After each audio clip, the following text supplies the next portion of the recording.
Hi, we're going to go through how to do self-scheduling today if you are part of the resource team. You will get a copy of the instructions on how to.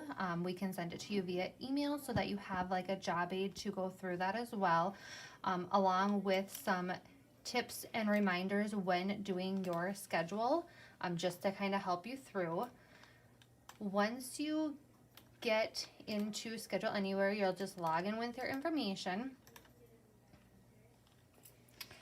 You will be able to see everybody's schedule at that time. You will only have access to click on your information or your date, your section, row, whatever you want to call it.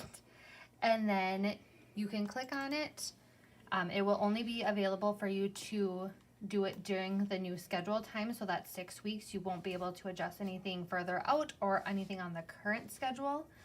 So when you double click on it, a box pops up such as this, where you will select your shifts, and or for the explanation, you will choose the floor that you will be working on.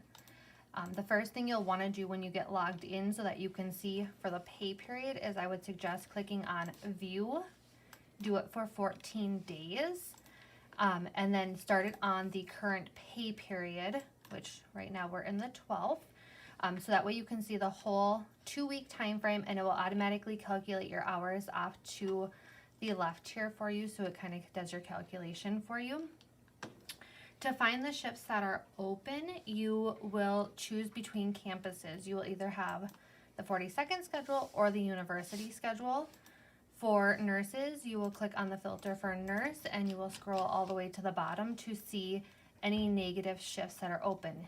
This negative shift, you would look, it's on the 21st, and go over, and it would be on first floor N12. If that is the shift that you would want to select for yourself, you would choose nurse N12 on first floor. And then you would click on save. When it adds to your schedule, it should give you a color associated with it. If it does not give you a color, that's kind of your warning sign that you're on the wrong schedule. Meaning, let's say you did, instead of first floor, let's say you wanted to do Maplewood. When you click off of it, it does not have a color. That is because Maplewood is on university, not 42nd. So just that's kind of your clue if you're doing it incorrectly. And if you want to delete that out, you can go up here and click on this little eraser button and take it out, or you can double click on it again and have the box come up, and then individually select on it, remove, click on that one, remove and save it, or click on delete right there. For CNAs, you'll always want to check the watch. That will tell you the actual number of what's open. So you're going to look for your negative shifts there. To find out what floor they are on, so we are negative here, let's say Sunday the 13th, it says 8 p.m. on CMA. You can change your filter to MedAid or CNA. It will show up on both, but we'll look at the MedAid one, go down, and it shows you that the PM MedAid, it says it's on first floor, PM CMA. Once again, if you don't want to do the double clicking, you can choose it here and choose CMA PM shift. Just be very careful with the MA and the NA. You can click it there and then click it there, and it will add it to the schedule for you.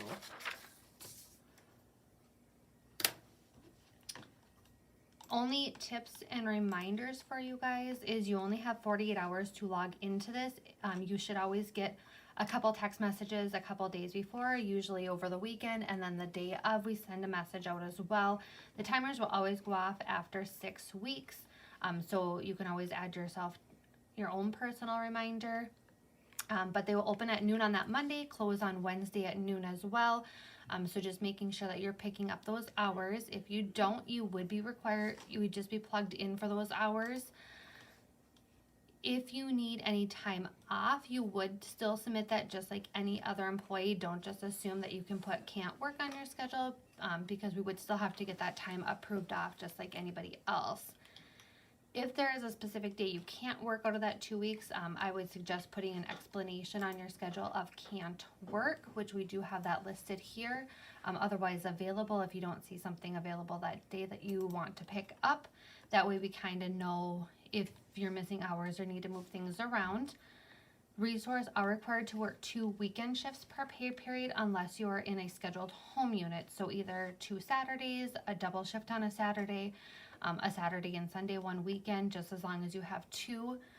As long as a holiday, normally with holidays, we do put on your schedule if it's your holiday to work or not. So then you can pick your own shifts for that.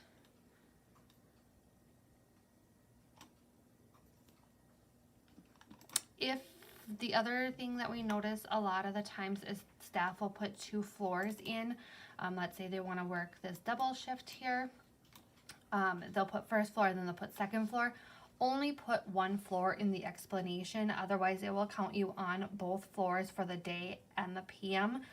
So only ever 1 shift or explanation in here. If you want to do a double shift, as a lot of people like to do that, you would choose your day shift, and then you would click on modify, and then you would end it at like 2 o'clock, so that your next shift, when you put the PM in, would start at 2 o'clock, or you can do a partial shift and modify it, so that shows up. If you're only working a partial shift, don't choose a full CNA PM and then modify it to a 2 to 6, because that will count you for the whole shift. If you're just going to work a partial, please just choose a partial and put in the modified hours.